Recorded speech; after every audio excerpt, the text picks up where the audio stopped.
तर नमस्कार मित्रांनो, स्वागत करतो तुमचं आपल्या हक्काच्या यूट्यूब चॅनलमध्ये, ज्याचं नाव आहे बैलगाडा शर्यत महाराष्ट्राची शान। तर मंडळी, आपण बैलगाडी क्षेत्रातलं नामवंत बैलांचं पैर आणि बैलगाडी क्षेत्रातली माहिती मी तुमच्यापर्यंत पोहोचवण्याचा प्रयत्न करत असतो। तर मंडळी, सुरू करूया आपल्या व्हिडिओला।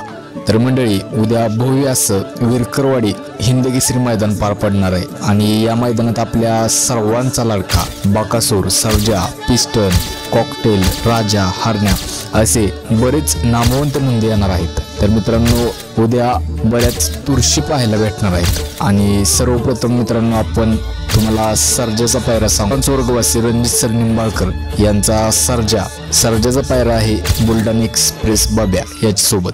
मित्रांनो, बुलढाणा एक्सप्रेस बाब्या आणि सर्जा ही जोडी बऱ्याच वेळा मैदानात धावली आहे आणि या जोडीनं नंबर देखील गेलेला आहे। मित्रांनो, या जोडीला जबरदस्त स्पीड लागतं।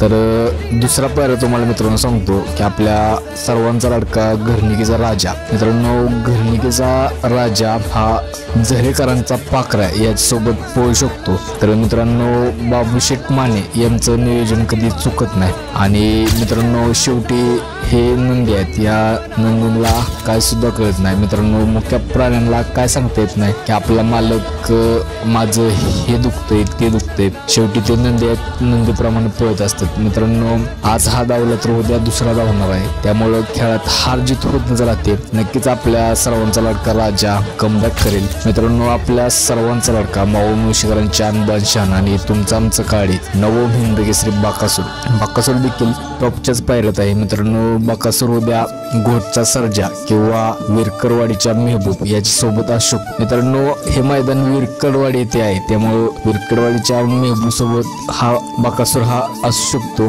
मित्रांनो, बघूया उद्या ही जोड कशी धावते। याआधी देखील धावली आणि खूपच सुंदर आणि वेगाने धावते गाडी। मित्रांनो, उद्या कॉकटेलचा पैरा हा 22-11 पिस्टन या सोबत असू शकतो।